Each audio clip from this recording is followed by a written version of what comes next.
Hi everyone. So, like I mentioned in our lecture today, I'm sorry I didn't record it. So I'm going to do the last three examples from the lecture, examples 8, 9, and 10, as a recording, which I'll post to YouTube, or I guess it's now posted to YouTube if you can hear this.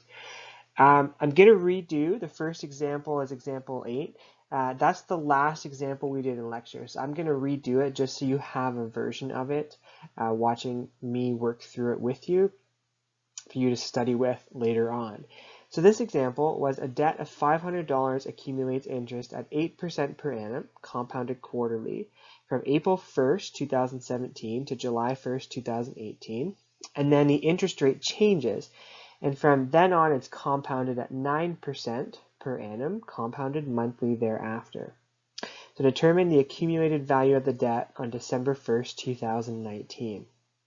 So like we did in class, I like to start these problems by doing a graph, okay, or a chart that shows kind of where we're going to be at each period in time. Because to calculate this, you have to do two calculations. The first is the interest, to learn the future value for the first period of interest at 8%. Then you have to do a second calculation using that future value you calculated as the present value for the second calculation. And that is from the second period on, which is July 1st, 2018, at 9% interest. Okay, so our first period in our table here is April 2017. Our next period, okay, so our first place we're going to be is July 2018. And for that period, as it says here, all right, our interest is 8% per annum. Okay, that's our nominal interest rate, so 8%. And we're being compounded quarterly. Okay, for the second period from July 2018 to December, which is the last part of the question, December 2019, the interest is 9% per annum, and it's compounded monthly. So I'm going to write 9%, and it's monthly. Okay, so what we need to determine from this is from our starting point in April, we have $500. Okay, we're trying to determine what this future value is in December of 2019. So to do that, we have to start with $500, knowing our interest rate for this first period, and determine what our future value is going to be at July 2018, assuming 8% interest and compounded quarterly. We take that future value, okay, and it becomes the present value for our second calculation. And from that calculation, at the new interest rate, 9% compounded monthly, we're trying to find the new future value at December of 2019. So to start this problem off, okay, I'm going to start with a formula, just like I've written in the past. So the future value is equal to the present value times 1 plus I, which is the nominal interest rate, to the exponent n, which is the total number of compounding periods. Okay, so we're going to start by figuring out what we know. We know at this point in time, keep in mind, okay, we're at April 2017. Our present value is the amount we started with, $500. Our nominal interest rate, J, is equal to 8%. And converting that, we have 8 divided by 100, removing the percentage sign, which is 0.08. Our number of compounding periods per year, M, is equal to 4 because we're being compounded quarterly, okay? So now knowing J and M, we can calculate I, the periodic interest rate, which is equal to J divided by M, which is equal to 0.08 divided by 4. Okay, so that gives us 0.02.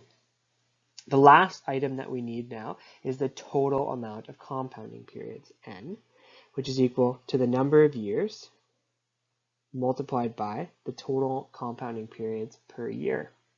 So our number of years, we have to calculate our months. And the easiest way, like we did in class, was just I calculate on my fingers the number of months, since this is months. We have April, May, June, July, August, September, October, November, December. That's 9 months in 2017. Then we have January, February, March, April, May, and June. Okay, so that puts us at a total of 15 months. Okay, so our 15 months we have to convert to years. So to convert it to years, there's 12 months in a year. So it's 15 divided by 12 months in a year, and we get 1.25 years. So if we substitute that value in, we get a total amount of compounding periods of 1.25 times 4, which is the compounding periods per year, and our n value is equal to 5. So now we have all the information we need to calculate the future value for this point of July 2018. So if we calculate that, our future value is equal to our present value, $500, multiplied by 1 plus 0.02, the periodic interest rate that we calculated, and that is all to the exponent 5. So if we calculate that, we get an answer of $552. Whoops, I made a mistake. $552.04. So if you remember, that future value is as of July 2018. So that becomes the present value for our next calculation at our new interest rate and new amount of compounding period to figure out what the final future value is at this period, December 2019. So I'm going to another page. The question is still sitting here, all right? And I'm going to just draw the same graph we had, okay? We started in April 2017 at $500. We're now at July 2018, okay? And we're at $552.04. And what we're trying to get to is December of 2019. So we don't know what that future value is yet. But what we do know is moving from July 2018 to December 2019, our interest rate is 9%, and it's being compounded monthly. So now I'm going to start with the formula again. Future value is equal to present value times 1 plus the periodic interest rate I to the exponent n, which is the total number of compounding periods. So again, starting on the side here, we know that our present value is equal to the present value, which would be as of July 2018, which is $552.04. Our nominal interest rate is 9%, which converting that is 9 divided by 100, removing the percentage sign, which is 0.09. We know that our number of compounding periods per year, m, it's monthly. So there's 12 months in a year. Therefore, our value for m is 12. So that means we can calculate our periodic interest rate, which is j, divided by m, which is equal to 0.09 divided by 12, which if you calculate that out, you get 0.0075, or as some of your calculators will show, 7.5 times 10 to the negative 3. And what that means, okay, scientific notation, is that you start with 7.5, and this negative 3 means you take this decimal place and you move it 3 to the left. So the decimal place moves to here, all right? And you add, sorry, that went away, and you add zeros in between. So that's how I obtained 0.0075. Our last item to calculate is n, okay, total number of compounding periods, which is equal to the number of years multiplied by our number of compounding periods per year. So again, I'm going to do this just on my hands. All right, we're starting in July. We have July, August, September, October, November, December. Okay, so that's 6 months. Then we have January, February, March, April, May, June, July, August, September, October, November. We don't count December because it's the start of the month. So that's 11 months plus the 6 months in 2018 for a total of 17 months. Okay? So N is equal to, we have to convert the months to years. So 17 divided by 12, right? Because there's 12 months in a year. And that's multiplied, okay, by 12, because that's our number of compounding periods. So N, in this case, just comes out to 17. So now if we substitute all of these values in, we have our future value is equal to our present value, $552.04, multiplied by 1 plus 0.0075, okay, and that's all to the exponent 17. If you calculate that out, you get a future value of $626.81. So that is as of, okay, December 2019. So all of these problems will require you to do multiple calculations for each separate compounding period. Okay, so where the compounding period and the interest rate is one number here, and then it changes to a second number, for each time that happens, you have to do a separate calculation. So our last example looked at when the interest rate changed, how it affects your overall calculation. Well, what if you decided to have additional deposits? So let's say you had a savings account, okay, and every year or every so often you put in additional money. How does that change your overall calculation? It's very simple. It actually is very similar to what we did the last problem, except instead, once you find your future value calculation, you have to add the additional deposit. Okay, so let's look at this problem. Midland Credit Union showed that a client deposited $2,000 into an investment plan account on February 1st, 2015. The client invested an additional $1,900 on February 1st, 2016, and $1,700 on February 1st, 2019. What is the value of their investment on August 1st, 2025 if the plan earns an interest rate of 7% per annum, compounded semi-annually? So I'm going to start off, and I find this very helpful for all of these types of problems, especially with a lot of dates. I start with a graph. Okay, so right now we're at the very start. We're at February 2015. And you opened an investment account and you start with $2,000. Now on February 2016, okay, you added an additional $1,900. And then in February of 2019, you added an additional $1,700. Okay, so what we want to know is we want to know how much it's worth August of 2025, okay, assuming 7% per annum, and it's compounded semi-annually, or in other words, twice a year. So there's a couple things to know here. What the change is last question, if you remember, you calculated your future value, all right? I'll do it in purple. You calculated your future value at this point, and then that future value became your present value to then calculate your next stage. The only difference here is your present value at each stage.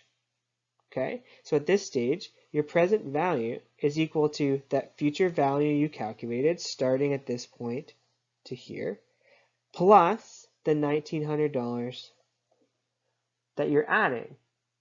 Okay, so you keep that trend, all right, and then you start here, you calculate your future value here,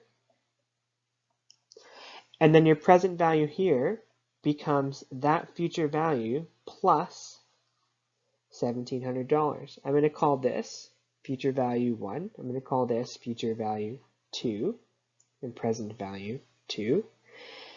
And now moving from here, you then are starting to find your future value 3. Okay, it's the same calculation, except every time you add additional money, whether you're depositing it into your savings account, you add that to your next calculation of present value, because now your present value is what you've started with, $2,000, plus the interest you've earned. Okay, that becomes your future value, plus the additional $1,900 in this case, if you started with the first example, the additional money that you're adding into the account each time. So in this case, instead of 2 calculations, we're going to have to do 3 calculations. All right. So I'm going to leave this graph up just so you can see it visually. But we're going to start with the same formula. The future value is equal to the present value times 1 plus I, all to the exponent n.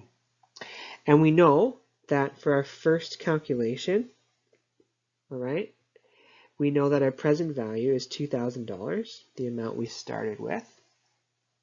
We know that our interest rate for all of the cases, all right, our interest rate is 7%, which is equal to 7 divided by 100, which equals 0.07.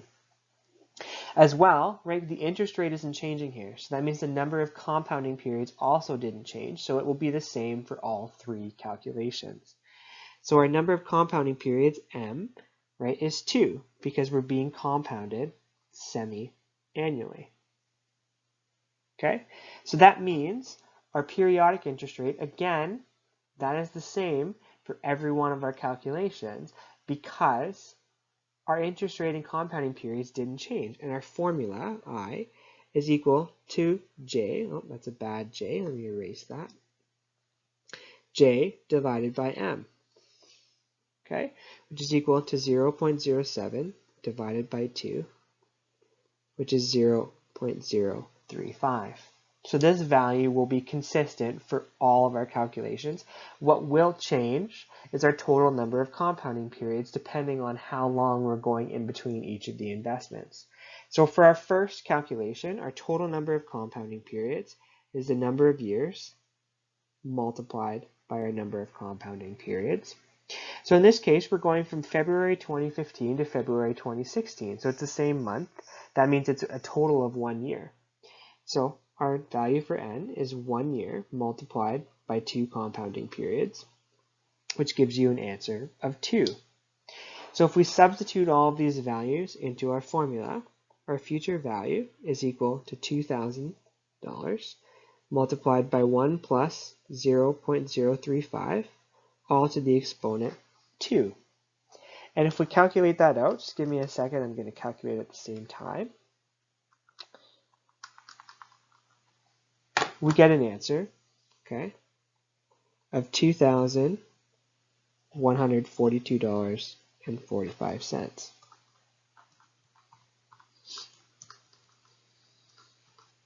Okay, so that's for period number 1. So if we place that number in, future value number 1 is $2,142.45. So now moving to period number 2, right, which is February of 2019, our present value is going to be equal to that number we just calculated plus the amount we just invested. So going back to the question, you're investing another $1,900 at this point. So I'm going to switch to our next slide just to give us more space. So our future value, okay, for case number 2 is equal to, well, we started with $2,142.45. Sorry, not future value, present value for our second scenario. $2,142.45 plus what we invested, the $1,900. So what we have here is our present value at item number 2 is $4,042.45. So I'm going to draw this graph again, just so you have a visual. So we started February 2015, and we started with $2,000. We're now at February 2016, And we have $2,142.45 plus the $1,900 that we invested. So this is going all the way until February 2019. And we don't know what this future value is, but we do know from the question that we added this future value 2 is equal to, or present value 2, sorry. We don't know what this future value is, but we do know that we're adding $1,700. And what we're trying to find is the value at August 2025. So this is the same chart or graph that I had last time. So we have our present value currently at February of 2016. It's $4,042.45. We know from the previous calculation the periodic interest rate is equal to 0.035, right? That didn't change, right? It's always 7% per annum, compounded semi-annually. And we know that M, our number of compounding periods, also didn't change, and it's 2.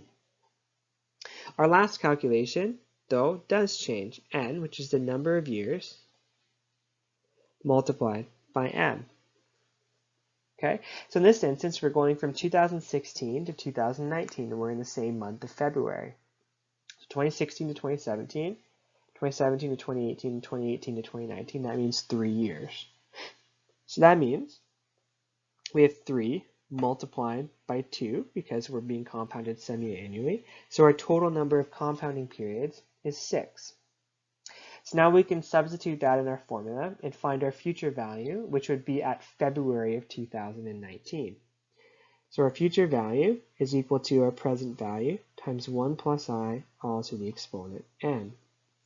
So our future value here, which we called future value 2, is equal to our present value, $4,042.45, multiplied by 1.035, remember 1 plus 0.035, and that's all to the exponent 6. So our future value at time 2, I'll do it at the same time as you, is equal to $4,969.20. So now at this point in time, we need to find what the present value is for the next calculation. So our present value at time 2 is equal to this future value plus the amount we invested. Remember, we invested $1,700. So that means it's equal to the $4,969.20 plus the $1,700 that we've added to our investment. So if we do that, that gives us a number of $6,669.20. So now we're going from February 2019 to August 2025. So we're trying to find, I'm going to call it future value 3 for the third period. Okay, so we know the present value. We also know from our previous question, I won't rewrite them, that our periodic interest rate, I've circled them in blue, is 0.035, and our number of compounding periods per year is 2. The only value we have left to calculate is n, which is equal to the number of years multiplied by m. So we know we're going to August of 2025, so it's not February to February like the previous examples, which are just even years. But we can go from February 2019 to February 2025, which is 6 years, all right? Then we can just count on our fingers, February, so we go February, March, April, May, June, July. We don't count August, right, because it's the 1st of August. So that's 6 months, okay? So we have 6 years and 6 months. So 6 years plus 6 months, converting that to years, we divide it by 12, right? 12 months in a year. And that's multiplied by 2 because our number of compounding per year, periods per year is 2 because it's semi-annually. If you multiply that out, you get a total amount of compounding periods of 13. So therefore, our final calculation, our future value 3, is equal to our present value at 3, okay, which is $6,669.20. And that's multiplied by the 1.035, the periodic interest rate, and is to the exponent 13, the total number of compounding periods. So if you do that calculation, okay, your future value at this time period 3, August 2025, is $10,430.34. Okay, so it's a similar process. You just have to remember, all right, to add these amounts that you've invested at each period in time. So it's different from the interest rate in that your periodic interest rate and your number of compounding periods per year don't change, but your present value, you just have to take that last piece into consideration. Okay, so we come to our last example. Okay, and this example combines our last two examples in that we have different repayments, okay, at a certain number of years, and our interest rates also change. The main difference here is that this is a loan, not an investment. So each time we make a payment, we're reducing that total value, not adding to it, because it's not an investment. We're trying to pay that loan back. So in this question, a demand loan of $10,000 is repaid in installments with payments of $5,000 in 1 year, $6,000 in 4 years, and a final payment in 6 years. Interest on the loan is 10% per annum compounded quarterly during the first year, 8% per annum compounded semi-annually for the next 3 years, and 7.5% per annum compounded annually for the remaining years. Determine the final payment. Okay? So I'm going to start this, like I have in the past, with our graph. So we're going to have our starting point, our year 0. Okay? And at that point, your loan is $10,000. At year 1, instead of adding to your value, you're reducing it by paying off minus $5,000. In 4 years, so that would be skipping ahead to year 4, you pay off an additional $6,000, so minus $6,000. And then by year 6, you don't know what that payment is. So that's your question mark that you're trying to solve. Okay, so for each of these, again, you have to do a separate calculation. So you're going to go from year 0 to year 1. I'll make that arrow a little smaller so we have some more room. You're going from year 1 to year 4, and then year 4 to year 6. Now the other item that we know in this question is that not only are you reducing your amount you have left to pay by paying an installment, your interest rate changes. So between year 0 and year 1, it's 10%, and it's compounded quarterly. Between year 1 and year 4, it's 8%, and it's compounded semi-annually.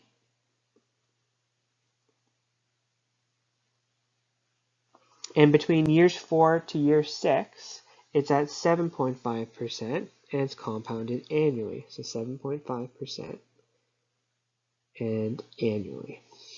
So you have all of the information just sitting here in this graph that you then have to place in the calculation each of the times you do it.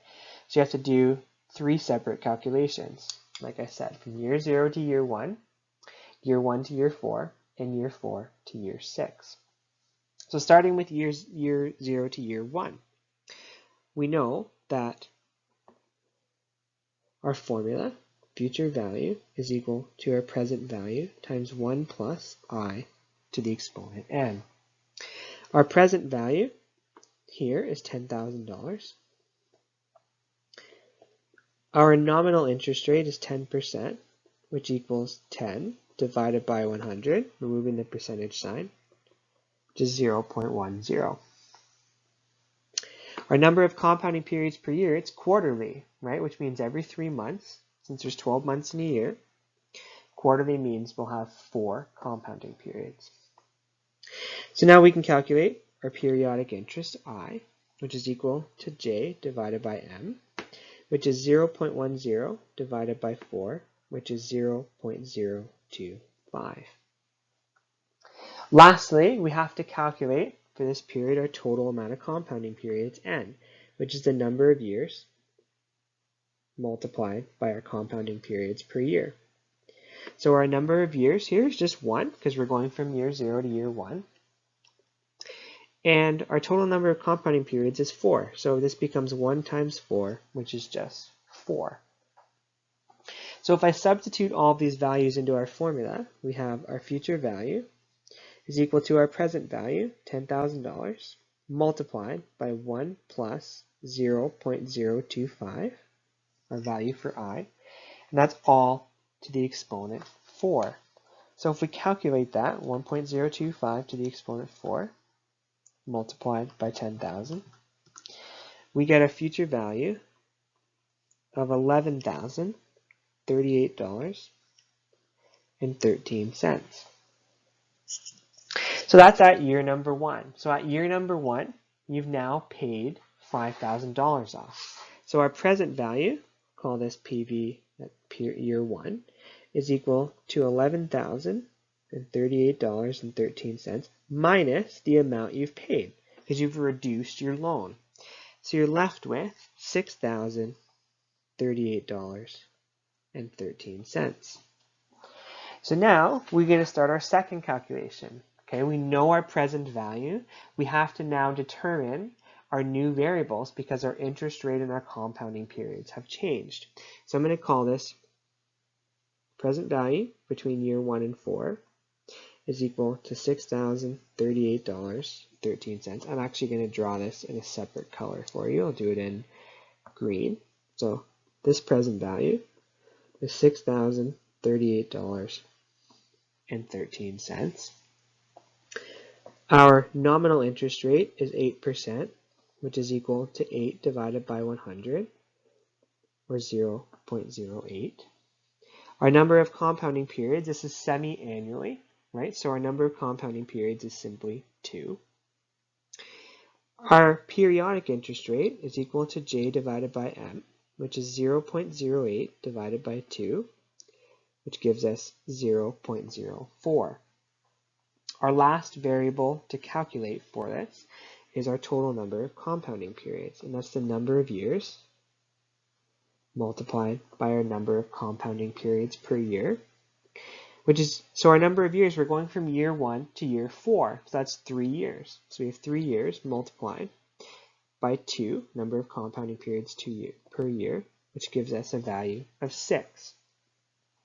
So now with all of this data, we're going from year 1 to year 4, we can calculate the future value, and I'm going to call it at year 4. So I'm going to place a 4 here. And that's equal to our present value at year number 1, where we started, multiplied by 1 plus I, all to the exponent n. So this future value is equal to our present value, $6,038.13, multiplied by 1.04. Okay, 1 plus 0.04, I guess I can write it that way instead. 1 plus 0.04, and that's all to the exponent 6. So if you calculate that value out, 1.04 exponent 6 times $6,038.13, you get a future value, time 4, of $7,640.16. So now our present value at that point, remember, to go do our next calculation, we have to subtract the amount you paid on your loan at that point, which was $6,000. So our present value at year 4 is equal to our future value that we just calculated, $7,640.16, minus the $6,000 you're paying off. So that's pretty good, right? You get to the point where your new present value is simply $1,640.16. You don't have that much left, except you are waiting 2 more years to pay it off, so you'll see that it does grow a little bit. Okay? So I'm going to move to the next slide, okay, just to finish our calculation since I'm running out of space. So we know that our present value at year 4 is equal to $1,640. $1,640.16. All right, and a couple other variables that we know from this question.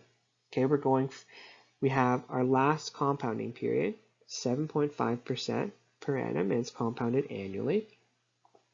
So our nominal interest rate is 7.5%, which is equal to 7.5 divided by 100, removing the percentage sign, which is 0.075. Our number of compounding periods per year, well, it's compounded annually, so it's simple, just 1, right? So that means our periodic rate of interest, which is J divided by M, is equal to 0.075 divided by 1. So it's simply 0.075. And lastly, our total number of compounding periods is equal to the number of years multiplied by our number of compounding periods per year. So that is equal to our number of years. Again, we're going from year 4 to year 6. So that's a total of 2 years. So we have 2 years multiplied by 1 compounding period per year, which just gives us a total of 2. So we have all our variables now. Remember our formula. We're looking for the future value at year 6. So I'm going to call it future value 6. That's equal to our present value where we currently are, which is year number 4, multiplied by 1 plus I, all to the exponent n. So our future value at times 6, okay, is equal to our present value, $1,640.16. And that's multiplied by 1 plus 0.075, the periodic interest rate. And that's all to the exponent 2. So if you calculate that out, you get 1.075 squared, or the exponent 2, times $1,640.16. And you get a future value at year 6 of $1,895.41. So that is the last payment you would have to make to pay off this loan. Okay? I hope these helped. I know in our lecture today, a lot of you had wanted some of these to be recorded. So I'm hoping that these 3 examples that I then post, since they're the more complicated examples, they cover everything that we talked about, whether it's finding the total number of compounding periods, the compounding periods per year, or the different interest rates. So if you do have questions, always feel free to send me an email. I try to answer within 24 hours. It's harder on weekends for me to do that, but I do try my best. So thanks, everybody.